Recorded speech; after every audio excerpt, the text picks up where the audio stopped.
Help করে। ঠিক আছে? এটার একটা প্রমাণ আপনি নিজেই। এই যে মোবাইল দিয়ে শুরু করেছেন ফ্রিল্যান্সিং, এখনো তো মোবাইল না? কম্পিউটার ল্যাপটপ তো নাই। তার ল্যাপটপ আছে, ও, আছে যে পাশে রুমে ছাদে বসে রাখছি। ও যাক, ল্যাপটপ ইয়ে করেছেন। Very good. ঠিক আছে। তো এখন এই যে মোবাইল দিয়ে শুরু করেছেন বা আমাদের এখানে কোর্স করেছেন, কেমন লাগছে আপনার কাছে? ভালো একটা ইনকামও করেছেন স্যার অলরেডি। ভালো,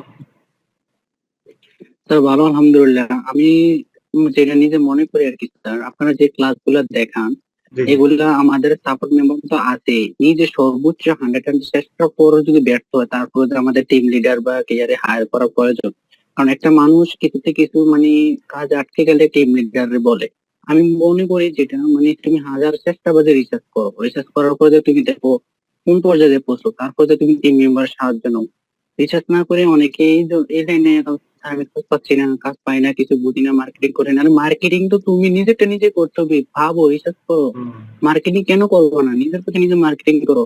ইয়ে করো কিভাবে মানে অনলাইন জগতে কিভাবে মার্কেটিং করবো, আর চ্যাট জিপিটি বলো, চ্যাট জিপিটি সম্পূর্ণ ওয়ে দেখাই দিবে। এখন বর্তমান এআই এর যুগ, মানে এগুলো নিয়ে তাই তো রিসার্চের ভিতরে আছি, রিসার্চ করতে করতে তাই এখানে এই পর্যায়ে আছি স্যার। Very good. মানে তার হ্যাঁ, বলো। তার 1 মাসের ভিতরে ফাইবারে আমি ফেসবুক বিজনেস পেজ দিয়ে সোশ্যাল মিডিয়া সেট আপের উপরে যেগুলো কাজ আপনি ডিজিটাল মার্কেটিং শিখেছেন এটার উপর আমি একটা গিগ মানে পাবলিশ করছি। আমার টার্গেট হলো আমি 14 দিনের ভিতরে আমি ইমপ্রেস 100-র উপরে আনাই, 14 দিনের উপরে ইমপ্রেস ক্লিক বা কাজারিয়া।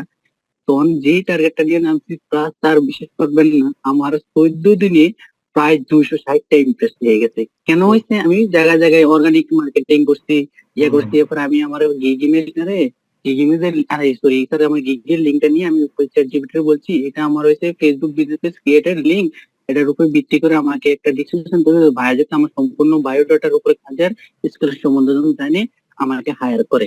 এরকম লিখে দিয়েছি, দেখে তুমি সুন্দর করে ইংরেজিতে আমার ডিকশন লিখে দিচ্ছে। আমি আবার এটা বাংলাতে ট্রান্সলেট করছি, অনেক রিসার্চ করেছি, যদি আমার মন মতো হয়েছে